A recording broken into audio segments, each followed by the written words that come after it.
Welcome to the next lecture in CHM 221, Basics of Physical Chemistry. We'll be carrying on further in this topic where we'll try to understand how do ions migrate, and also let's do a quick recap of what we learned in the previous class. We learned how resistivity defined, and from there on conductance got defined with respect to conductivity. And then as we ended up defining conductivity for a conductor, metallic conductor, it was extended to how does it work for equivalence conductance for an electrolyte. And from here on, we were also able to understand if the electrodes are carefully chosen such that the area, or rather the distance between the electrodes is 1 centimeter and the area is carefully chosen, then one can end up making these measurements with respect to current, meaning that we know V equal to IR, which is going to be I over C, where I is the current and C is the conductance. And when you're having a situation where the voltage is set to 1 volts, rather the potential difference is set to 1 volt, what ends up happening here is that then I will be equal to the conductance that's measured. And if this is a situation where you're having a 1 centimeter square area and length of 1 centimeter, then you are able to realize that measurement of current directly gives you measurement of conductivity. And the moment you are able to get conductivity, one would be able to get the equivalent conductance as a function of concentration.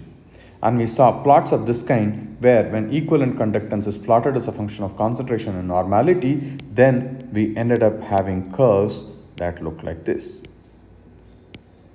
And depending upon whether it's a strong electrolyte or a weak electrolyte, the characteristics were different, meaning that a strong electrolyte had a much smaller drop. On the other hand, a weak electrolyte had a significant drop when it comes to equivalent conductance as a function of concentration. And we also saw examples where intermediate electrolytes were also defined, and we were able to see how it ends up varying with valency. So with this quick recap of what was done in the previous lecture, let's move forward and understand how do ions migrate. What you're seeing in this slide is the equivalent conductance of different electrolytes that are being measured. And just to understand how migrations of ions go, the salts are chosen such that all of the cations are either K plus or Na plus. Or on the other hand, anions are kept constant. So in the first measurement, you have KCl and NaCl that are compared. Second measurement, you have once again nitrate as the anion. And in the last example, you have sulfate as the anion that is present. So let's try to see what will be the difference that comes up in equivalent conductance between these different salts that we have, or electrolytes that have been chosen. You get something like a difference of equivalent conductance as 21.1. If you do the same thing for the next two, you would be amazed to know it exactly comes up as 21.1. And the first lesson that you are able to learn out of this is that irrespective of the anion that is present, the differences of mobility of cations could actually be what is observed here. And therefore, this motivated Kohlrausch to actually talk about migration of ions such that it is as though each of the ion ends up migrating independently, such that when you take the difference of equivalent conductance with a common ion, the conductance that comes due to the conductance at infinite dilution that comes due to the anion gets subtracted by itself, and all that you are able to see in this measurement is the equivalent conductance at infinite dilution of a given ion. And this is actually not represented at capital lambda, it's actually represented as small lambda for each of the ions that is present. Well, capital lambda is for an electrolyte, small lambda is for an ion that gets defined. So this is called theory of independent migration of ions.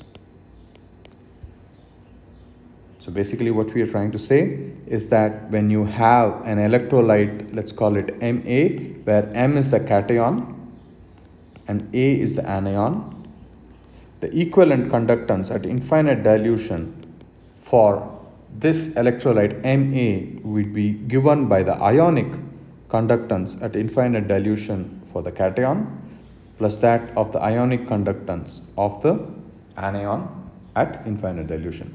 This could also be represented as lambda 0 plus, subscript plus lambda 0 minus, where each of the lambdas are signifying the ionic conductance at infinite dilution for these different ions.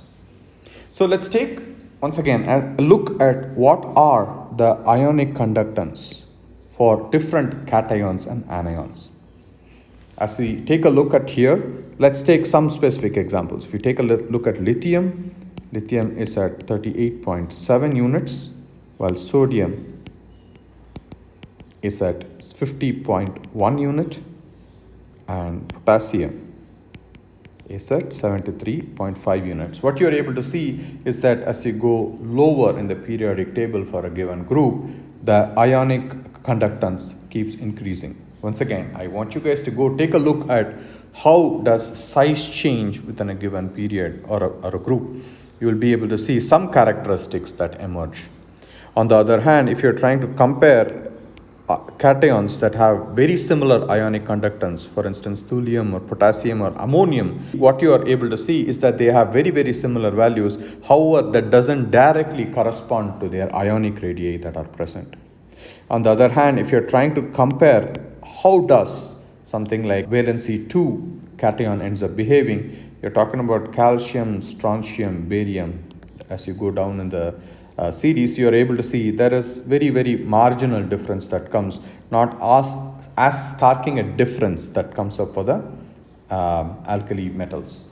Okay, good. So that being the case, why don't we also take a closer look at other ones, for instance, halides. And here also what you are able to appreciate is that as you go from chloride, bromide, iodide, there is hardly any difference that comes up in the ionic conductance of these anions. Now, of course, one can sit up and take a look at, okay, if the cation is slightly bigger, you do see some effects that come, but unfortunately, there are no exact systematic effects that one is able to delineate from these anions and cations that are being probed.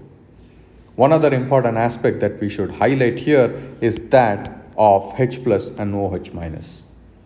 If you are able to pay close attention to these values, they are several fold higher than whatever you see. For instance, the ionic conductance of H plus is about 4 times greater than that of any other cation that you see, and that of the hydroxyl ion is about at least 2 times greater. The highest that you end up seeing is potassium ferrocyanide and ferricyanide, and you're able to see for the hydroxyl ion, it's at least about twice as that of you end up measuring for any other anion. Now, how does the same aspect hold when you're trying to look at equivalent conductance at infinite dilutions of anions where the size could be altered based on whatever chemistry that we know? The example that's shown here is that you have formate, acetate, and then one increased homolog, and then you have one more increase in the homolog, and so on. And what you are able to see in this example, as the size starts to increase, you are able to see a dependence of the equivalent ionic conductance as a function of the molecular size. So once again, what we are able to understand here is that there are few other parameters that end up deciding what is the overall conductance of the anion or the cation that is present in solution. Okay, now that being said, let's try to take a look at what are the basic applications of measuring such ionic conductances. So one of the important applications comes from the fact that one can actually measure the equivalent conductance at infinite dilution for weak electrolytes.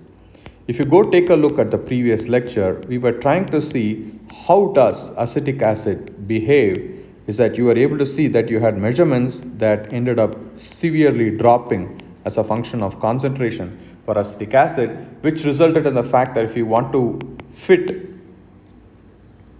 lambda as a function of lambda 0 plus a times c power n. This we saw in the interactive session, is that when you take this data as a function of concentration, and if you use say n as 0.5 or even let it float, you are able to understand that the extrapolation that comes to 0 concentration is quite tricky.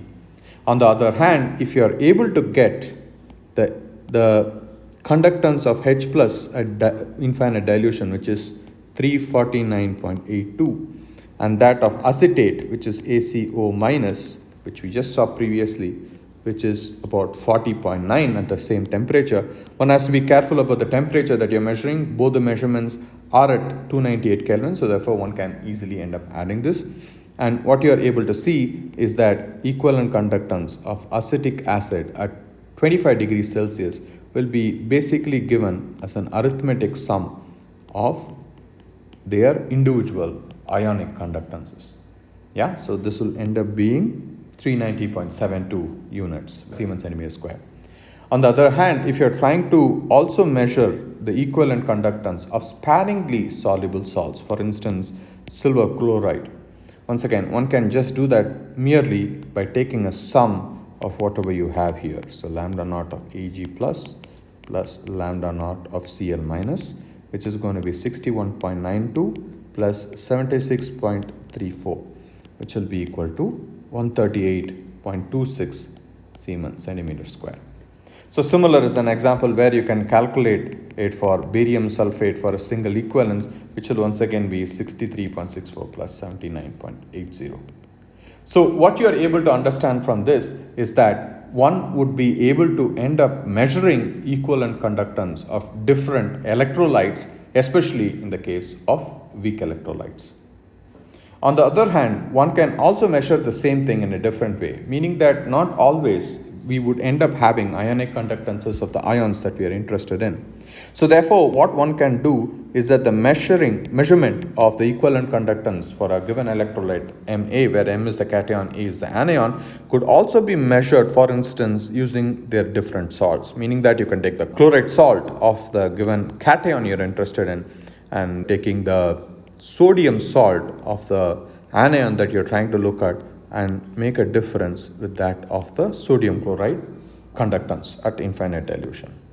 Okay, so what we are trying to do here is that you are able to realize this is going to be given by lambda naught of M plus lambda naught of Cl minus plus the second part is going to be lambda naught of Na plus lambda naught of A minus lambda naught of Na plus minus lambda naught of Cl minus. So therefore the conductances of the sodium chloride gets cancelled, and even though you might not have equivalent conductance or ionic conductance of these different cations at infinite dilution, you would be able to determine, remember in this case MCl and Na could be salts that are very well soluble as against the Ma salt that you're trying to have.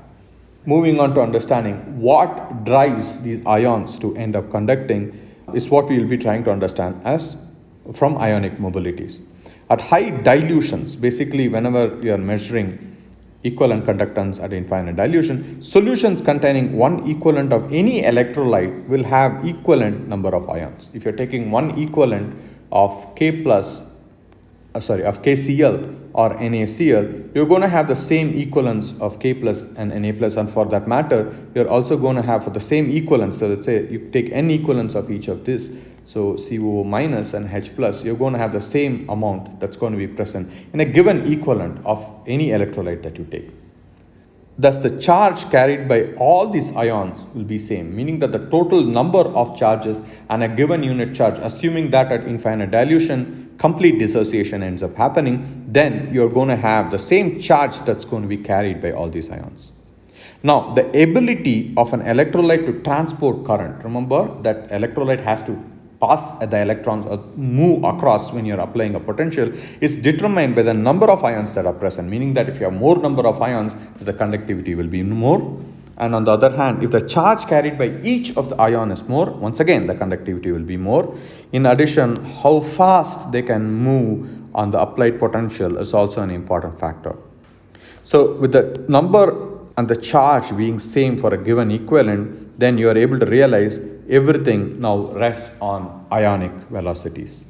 Hence, we are able to surmise the fact that the lambda naught of any given M plus or lambda naught of any given A minus is contingent upon the fact that only the differences that come up in their ionic velocities at infinite dilutions end up deciding why or what is their overall ionic conductance. So as we just saw a moment earlier, we are able to realize that the conductance is just going to be determined by the velocity of each of the ions, meaning that if it's going to be proportional, that K is the proportionality constant that ends up coming, which will help you decide. Remember, we started the fact that you're going to have lambda naught of plus lambda naught of minus, which is going to be equal to capital lambda naught.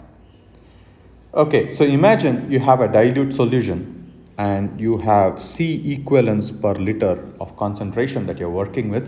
And remember, as we introduced in the previous class, if you have an electrode that's carefully set apart between 1 centimeter and the solution that you have occupies an area of 1 centimeter square, length equal to 1 centimeter and area equal to 1 centimeter square, and let's say we are applying a potential difference of 1 volt per centimeter in this given example, meaning that if you apply a voltage of V, it's going to be 1 volt per centimeter that you end up having, and therefore what you end up measuring in this case is going to be lambda naught is going to be given by 1000 times kappa over C, and we can just rewrite it such that we get kappa will be equal to C times lambda naught divided by 1000. And we just said lambda naught is going to be lambda naught of plus lambda naught of minus divided by 1000. And if you might remember, under these conditions, if you are going to have the potential applied as the product of I times R by Ohm's law, I by C, which also ends up coming, and if you are applying a voltage of 1 volt, the current will be equal to the current that passes through will be equal to the conductance, and for the area and the length being 1, you're going to have the current equal to the conductivity. And we just saw what is the conductivity that one ends up getting for the different ions that you have. So now let's try to understand how much of current gets passed in this in this given situation that we are trying to look at. You're having ionic mobilities of U naught of plus and minus for the respective ion, that is the cation and the anion. And let's say we are measuring that in centimeter per second. Generally, meter per second is a unit for velocity, but since these end up just traveling for a few centimeters, this is an appropriate unit. And you're trying to say you're applying a potential difference of 1 volt per centimeter, then all that this indicates is that they end up traversing U naught centimeters in 1 second. So you have 1 volt per centimeter, you have a U naught centimeter per second, so therefore they end up just moving to a distance of about U naught. Now, once again, we go back to the example that we took. If you have an area of 1 centimeter square, and then all of these ions therefore end up occupying U naught plus centimeter cube of volume. That's largely because you have U naught centimeter, and then you have 1 centimeter area. So if you are able to imagine a cube, it's going to be 1 centimeter square times U naught plus, which is going to be U naught plus or minus, or whatever you're looking at, centimeter cube. And how many equivalents are going to be there? Remember, for 1 liter, you had C equivalents. So therefore, for 1 cc, you're going to have C by 1000 equivalents. So now what we have calculated here, this part has C over 1000 equivalents. And for the cation, you're going to have U plus of naught centimeter, or rather cc. So therefore, the number of ions that get transported is merely going to be a product of all of this. That is C by 1000 times U naught of plus. But remember, you also have anions that are present, which will also have the same logic and end up traversing U naught minus distance in 1 second in the potential difference of 1 volt per centimeter that has been applied. Now, we know from the previous lectures that each equivalent of any ion ends up carrying 1 Faraday of electricity, which is about 96,500 coulomb. So now, therefore, the current is going to be given by the concentration multiplied by the velocity and the charge taken by every equivalent. So that's going to be F times C by 1000 times U naught of plus U naught of minus. So this being the pretext, if you might remember, we just said I is going to be equal to kappa for the given condition of 1 centimeter square area and a voltage of 1 volt per centimeter that's being applied, potential difference. And therefore, you saw earlier that kappa is given by C over 1000 times lambda naught of plus lambda naught of minus. So therefore, you're going to have lambda naught of plus going to be given by F times U plus of naught. Similarly for the cation. So this is a very important relation, meaning that the ionic conductances that come for every ion is actually directly proportional to its mobility that comes up with its velocity that you have. So now that we know that lambda naught of plus minus is going to be given by F times U naught of plus minus, we just saw a moment earlier in one of the previous slides what are the equivalent ionic conductance for various ions. I'm putting the same table back up here again, where lambda naught of each of these ions are given, and once you know this relationship, you should be able to take, for instance, for hydrogen ion and divide it by 96500 coulomb. You are able to calculate ionic mobilities for each of this ion in centimeter per second. Remember, all these are done with a potential difference that's applied, which is 1 volt per centimeter. The ionic conductances that you measured were in per ohm centimeter square divided by coulomb. Coulomb is nothing but ampere a second. And then if you are taking the ohm to the denominator, you're going to have voltage that ends up coming. Since you're applying, so you have something by centimeter by volt divided by times centimeter per second. So this is the potential difference of 1 volt per centimeter you're applying. So therefore, you end up measuring what are the ionic mobilities of each of the cation and anion that have been listed here. And except for the hydrogen ion, H plus and OH hydroxyl ion, what you're immediately able to see is for most of the cations and anions, you have something between 5 to 10 centimeter per second, which is the ionic mobility. It's almost constant for all of these guys. It's one of the important deductions that one is able to make. And in the subsequent lecture, we will try to understand why does H plus and OH minus have this anomalous behavior. But overall, it suffices to say that for most of the cations or the anions that you're trying to look at, it's almost a constant or very, very close to a constant is that you're able to measure.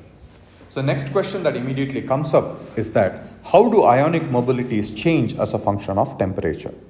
And this is an important question to ask because if you might remember, we said that alpha, the ratio of capital lambda or capital lambda 0, where capital lambda 0 is conductance at infinite dilution, we said that the alpha reduces with increasing temperature because lambda naught and lambda increase with lambda naught increasing more than that of lambda itself.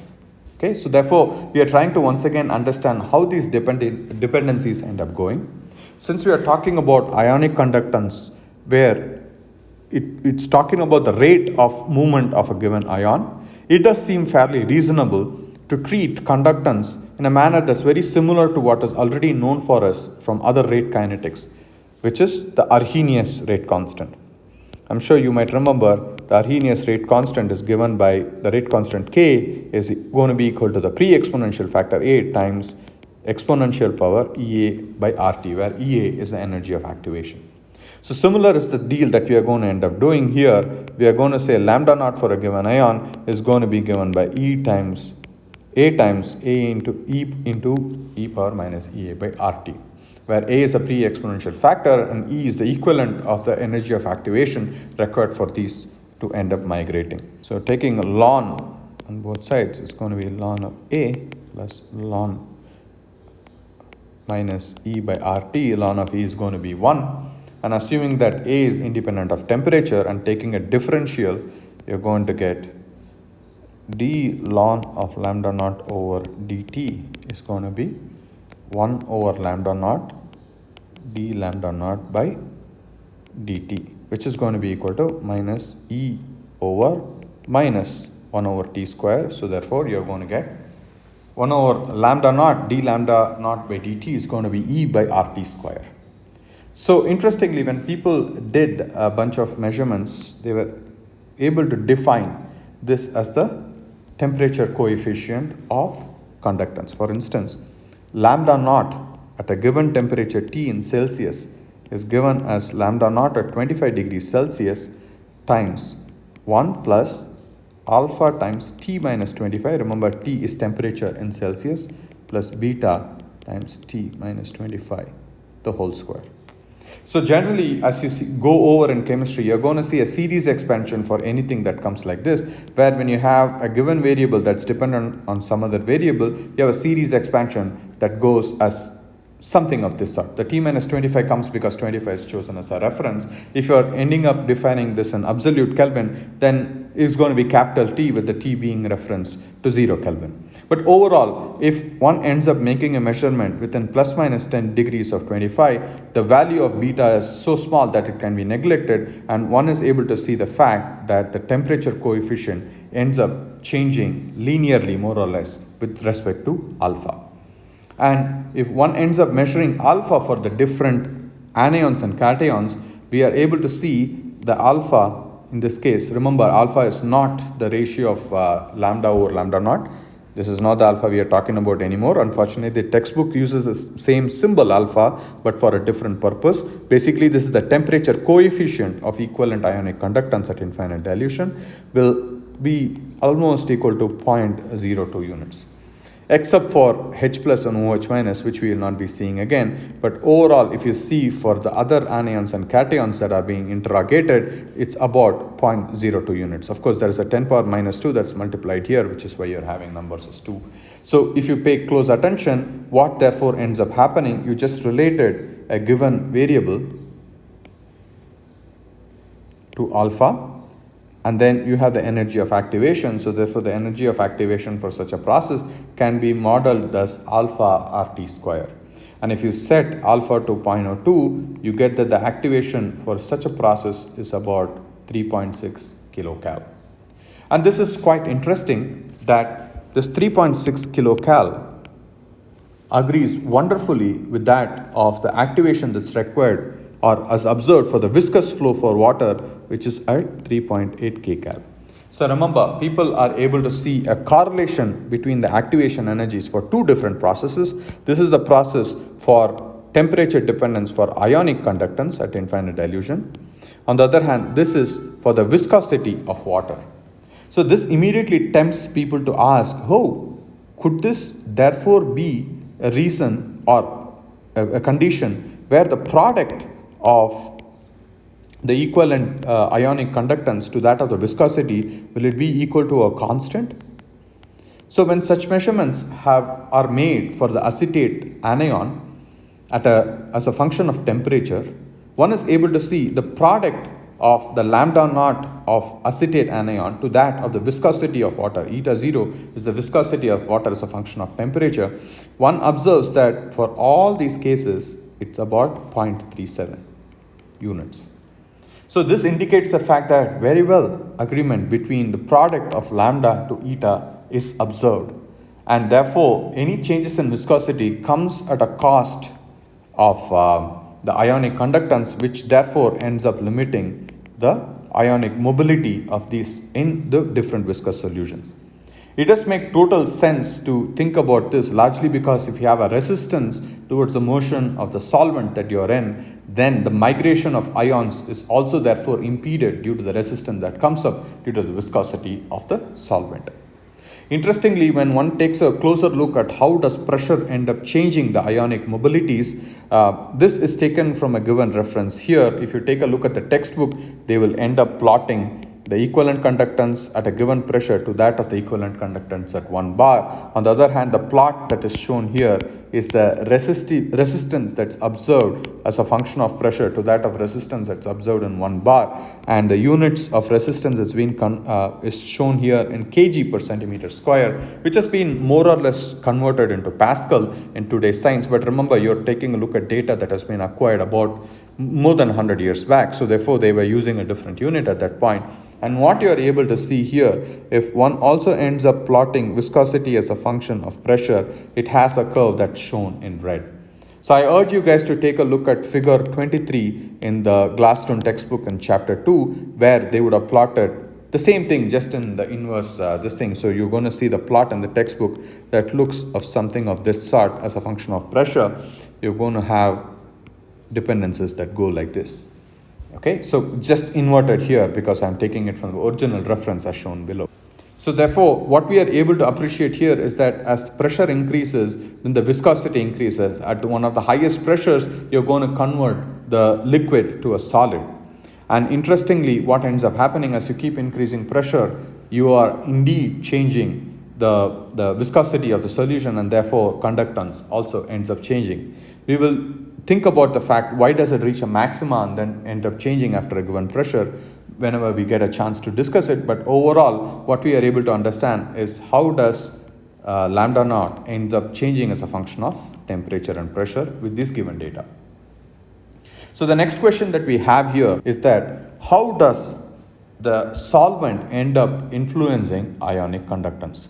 So this was seen by Walton back in 1906, that whenever he ended up measuring conductance viscosity product for tetraethyl ammonium iodide, he was able to see the same dependence that ended up coming. So the Walton's rule states that the product of the equivalent conductance of a given electrolyte to that of the viscosity of the solution is almost a constant, as observed here in this case.